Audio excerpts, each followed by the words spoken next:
Lauric Sophie, doctorant en économie donc à l'Université de Toulouse et sur une convention CIFRE avec la collectivité territoriale de Guyane. Je travaille sur les questions de structuration de filières, notamment la structuration de la filière bois et pêche.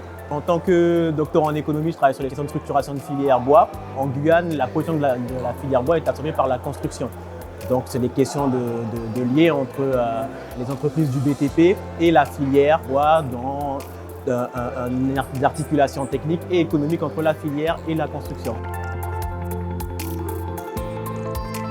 Effectivement, il y avait un panel assez intéressant, donc des constructions vernaculaires, donc des savoir-faire ancestraux qu'il y a sur les territoires, à la production d'immeubles R+2, R+3 jusqu'à R+11 en préfabriqué en bois.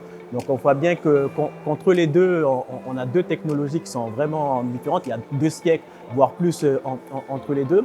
Mais néanmoins, on se rend compte que les savoir-faire ancestraux pourraient encore avoir une utilité aujourd'hui, et ces savoir-faire qui ont été perdus peuvent être retrouvés dans une articulation aujourd'hui avec de nouvelles pratiques, de nouvelles technologies pour avoir une belle filière construction en bois sur nos territoires.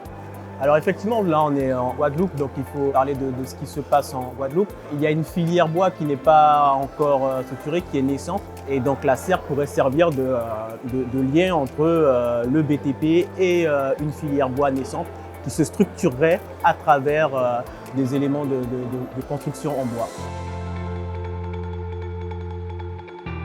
Effectivement, cette coopération dans Conti-Guyane est possible. Ça demande des questions d'adaptation pour la Guyane en termes de changement d'échelle de la filière, donc en produire plus pour pouvoir alimenter donc, les Antilles.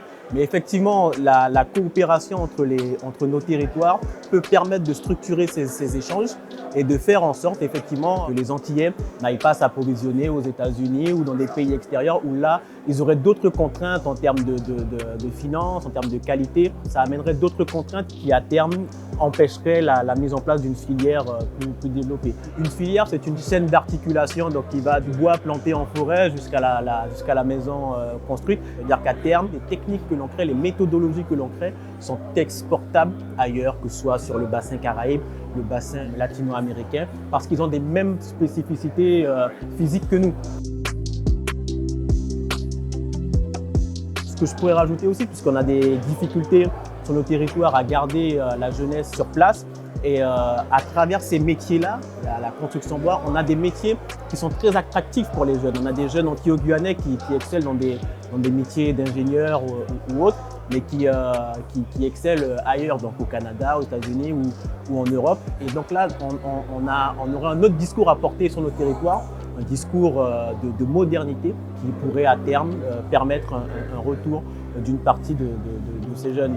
Et sur la filière bois, autrement que la construction, il y a d'autres voies qui s'ouvrent à l'heure actuelle et qui sont aussi des voies possibles pour les Antilles. C'est de la chimie verte.